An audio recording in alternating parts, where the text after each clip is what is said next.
اللہ کا پیغام ساری انسانیت کے نام، تدبر کرنے کے لیے اللہ نے کیا کیا نشانیاں اور احکام دیے ہیں۔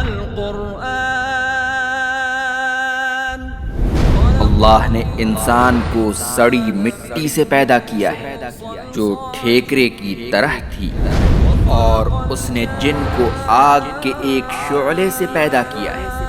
بس اے انسانوں اور جنوں، تم اپنے رب کی کن کن نعمتوں کو جھٹلاؤ گے؟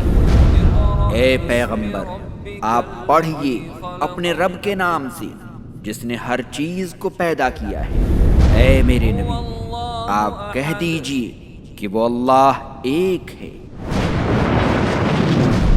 ترجمہ قرآن۔ جانیے قرآنی آیات کی مکمل تفسیر روزانہ شام 4 بجے اور ہر صبح 11:30 بجے مرسی ٹی وی پر۔